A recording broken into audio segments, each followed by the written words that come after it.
Hello YouTube, my name is the Mad Hutter, and in today's video we're going to be taking a look at my DCEU Digibook collection.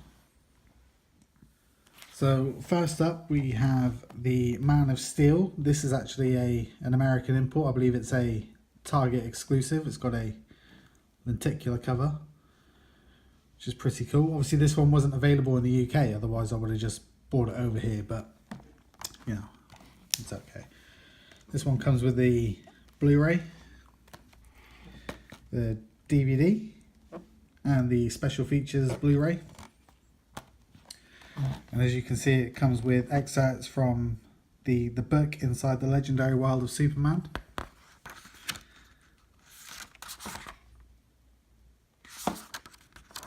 We have a look at the contents. It's got Making of Man of Steel, Welcome to Krypton, Welcome to Earth, and The Final Battle. Just have a look through this, the really nice artwork that's in this book. Really am a fan of these digibooks. Prefer them over the steel books. It's nice to have some background information on each film, some sort of behind the scenes, some concept artwork. Pretty cool. A nice shot of Zack Snyder there. This is what I mean about the cool concept art that's in each book.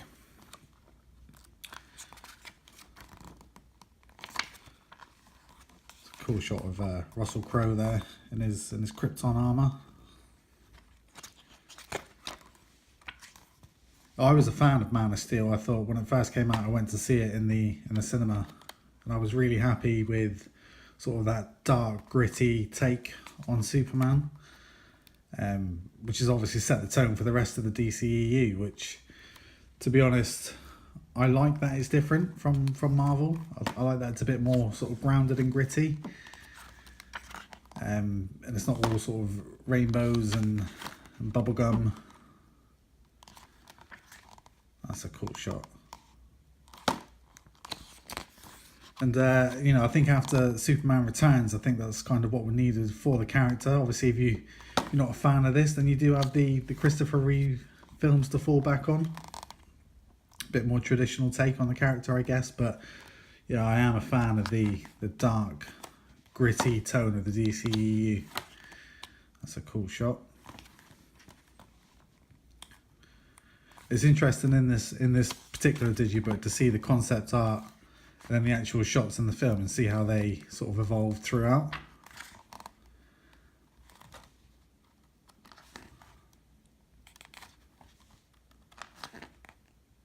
That's pretty cool. The destruction caused, I mean, some of these you could mistake for photos. The actual concept art itself is actually really, really well done.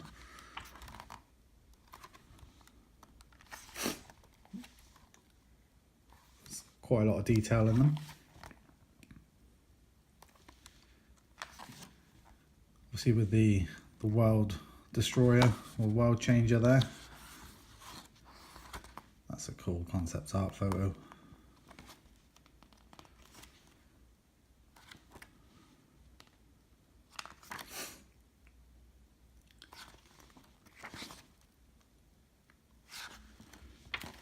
And that's about it for that one. Obviously got the credits for the movie. Nice shot of Henry Cavill there as Superman. So yeah, overall, out of all the digibooks, this one's pretty cool because it's got the lenticular, but I think some of the other artwork and the other ones are slightly better, but obviously for completionist sake, I had to have this. So next up is the Batman vs Superman Dawn of Justice. This is the Ultimate Edition digibook, and it does come with the Ultimate Edition and the Theatrical Edition Blu-rays. I like the way that they actually changed the artwork compared to the standard release. Something I appreciate. I'm not sure if these were included with the steelbooks or not, but it's a nice touch to sort of change them up for this particular release. As you can see, this does come with excerpts from Batman v Superman Dawn of Justice, the art of the film, the book. And if you have a quick look at the contents there, you've got the World of Superman, the World of Batman, Batman v Superman, Wonder Woman and Doomsday. Obviously starting off with the World of Superman, I think that's a really cool shot. So if you've seen the movie, you know sort of exactly where that's taken from, and I think some of these concepts, similar to the Man of Steel one, some of the concept art in this is just fantastic. This does come with sort of quotes from the cast and the crew, as well as quotes from the movie as well, so slightly different from the Man of Steel one. It's interesting to see how some of these concept arts sort of progress and evolve as well.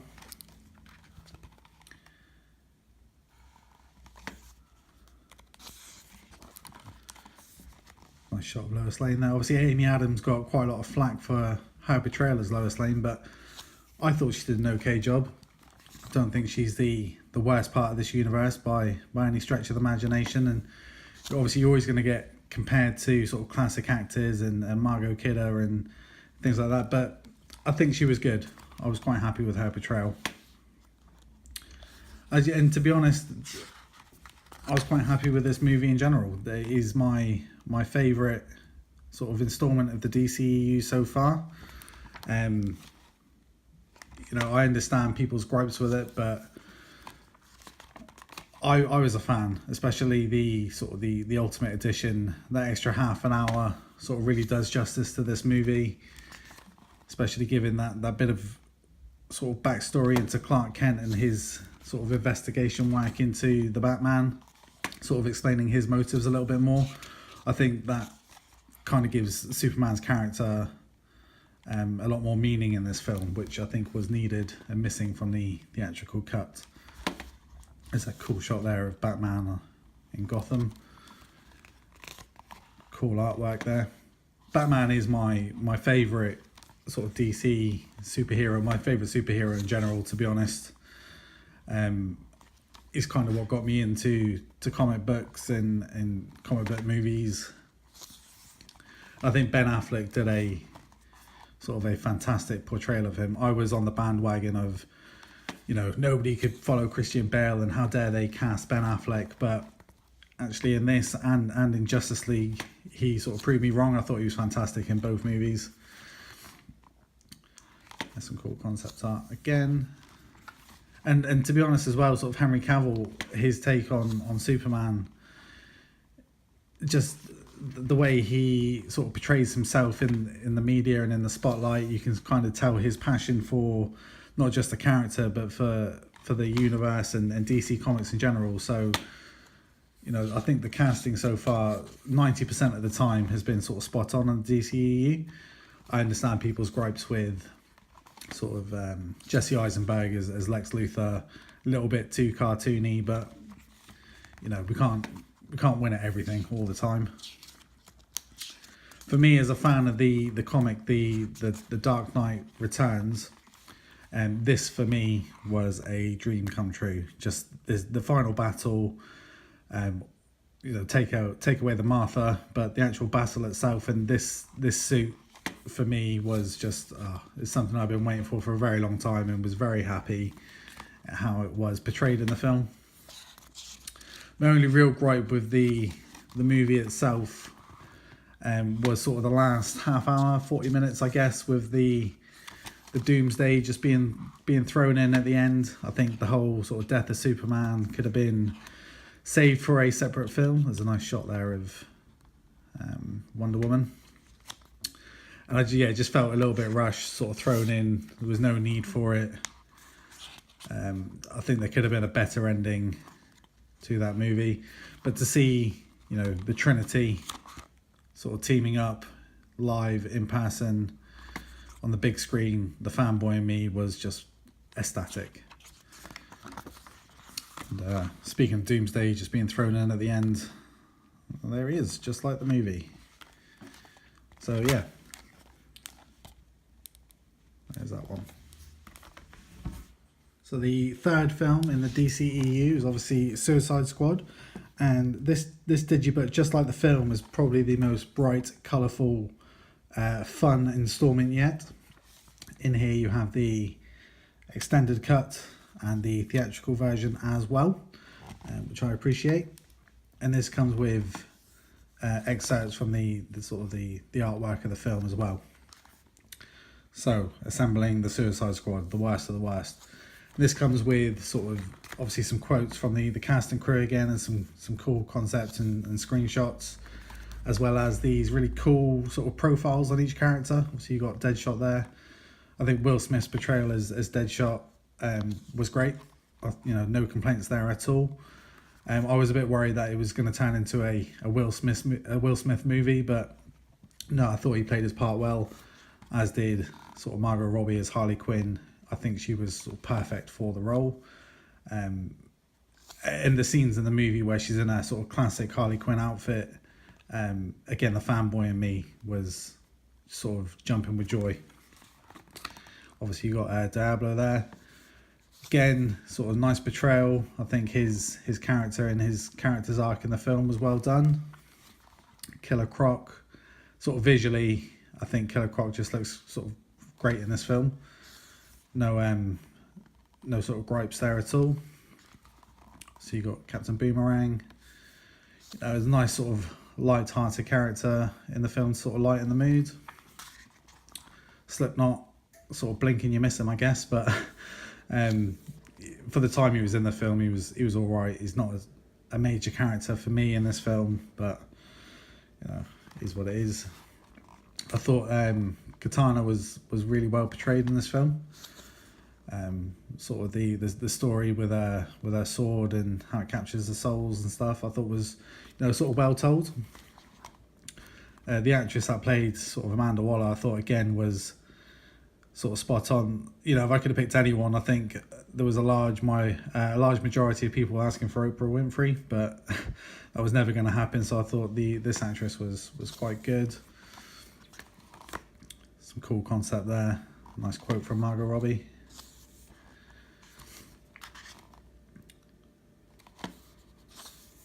I thought Suicide Squad as a movie was okay. It was obviously the tone was completely different from the previous two films. And I like that. And it's a shame that the studios are getting involved and telling the directors of giving them limitations on the film. I would have liked to have seen all of the footage that was shot, especially with sort of the Joker and Harley Quinn. And how that movie would have turned out with sort of David Ayer's sort of vision sort of come to life. I know that's sounds similar to Zack Snyder with Justice League at the moment, but I don't know, there's something about sort of Warner Brothers getting involved, ruining the vision. Just let the directors have their way, I guess. That's a cool shot there of Harley Quinn. This book is obviously a lot brighter, sort of a lot more colourful than the other two. Obviously you got Enchantress there, and I thought Enchantress as a villain was okay. Could have done probably without Incubus. The whole final battle just felt a little bit on the large scale. I don't think it needed to be sort of world-ending disaster, but sort of everything leading up to that and sort of getting the Suicide Squad together, I enjoyed that. I enjoyed the interaction between the members of the Suicide Squad. I enjoyed actually Enchantress and how she turned out to be the villain. It was just the actual final battle just felt a little bit on the large scale for me.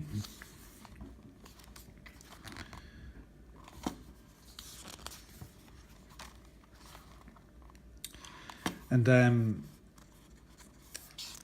to be honest, I thought the Joker in this film, portrayed by Jared Leto, obviously you're never going to sort of exceed Heath Ledger, but I don't think that was ever the goal, especially for Jared Leto. I appreciate the fact he took a completely different take on the Joker. Whether you enjoyed it or you didn't enjoy it, he definitely made the character his own. And I thought actually the portrayal was really, really good. I could have done without some of the tattoos, but actually after watching the film, they do fit this character and this portrayal of the Joker quite well. So you got the Joker's gang there. It's quite funny. Some cool concept there again. Overall, it's probably my least favourite installment of the DCEU so far, but that's not to say that actually I don't enjoy it, because yeah, I do, especially sort of, it's nice to have a superhero movie focused on the bad guys. And last but certainly not least is the Wonder Woman Digibook. This does come with a nice slip cover, which I do appreciate. I'm a big fan of slip covers. This one does come only with one disc, which is a shame, but obviously this film didn't really need a ultimate or sort of extended cut. It was hit the nail on the head from the get-go. And this does contain excerpts from Wonder Woman, the art and making of the film. And yeah, again, similar to the previous ones, does come with sort of behind the scenes shots and quotes. And Gal Gadot is sort of similar to Henry Cavill as Superman. I think she really understands the character. I think she really, you know, appreciates the opportunity to play this character and sort of represent a strong female superhero, especially Wonder Woman, and sort of her passion for the universe and the character as well definitely shines through, not just in the film, but you know, sort of in the media, in interviews and things like that. That's a cool shot there. Nice shot of Themyscira. So yeah, a lot of concept art in this book, sort of similar to the Man of Steel one. I prefer the other two, sort of the Batman v Superman and the Suicide Squad, where they focus on more than just one character. But obviously this movie is just based on one character, so it's a cool sort of storyboard sequence there. I guess the sort of the variety in the other books is a bit easier to digest, but again, you know, there's definitely some cool images in this book. And you know, the movie itself I thought was an absolute breath of fresh air for the DCEU. Probably the best, although it's not my favourite, but I do think it is probably the best installment so far, especially to have a strong sort of female driven cast and sort of main starring role in a movie. I think was, you know, great. Wonder Woman has needed a solo film for the longest time, so to actually see it come to life, again, sort of the fanboy in me was very gleeful. You know, I went to see this one in the cinema and left the cinema actually really happy. So, you know, as a fan, you can't really ask for any more than that. I thought, you know, the character of Steve Trevor, I thought was really good. My only downfall was that for a Wonder Woman movie to have sort of Steve Trevor at the end sort of sacrifice himself, it was almost a little bit disrespectful. A tiny gripe, but I think it could have done without sort of Steve Trevor sacrificing himself. And for me, it was almost betrayed that actually Wonder Woman couldn't have saved the day without Steve Trevor, which, you know, is obviously wrong. But yeah, it could have been sort of left out, I guess. But you know, how do you then tell the story of Wonder Woman and Steve Trevor moving forward, and how that's sort of set in the DCEU? I don't know, but I say my only sort of gripe with the movie. And again, the final battle, similar to Suicide Squad, the final battle felt a little bit large. Don't know if it had to necessarily be world ending, but I guess for, you know, Ares is the god of war, so it probably fits the character. I just think after Suicide Squad and after Dawn of Justice and after Man of Steel, all the final bosses just seem, you know, world ending, which I don't think it necessarily needs to be. And hopefully, I think moving forward, judging by the end credits of Justice League, that might not be the case moving forward. So, you know, hopefully we'll be in for something a little bit different soon. But overall, yeah, this film I thought was great and really well done. And the back cover there, a nice shot of the Wonder Woman logo at the end. And that's about it. So obviously got the 4 Digibooks. And thanks for watching. Peace.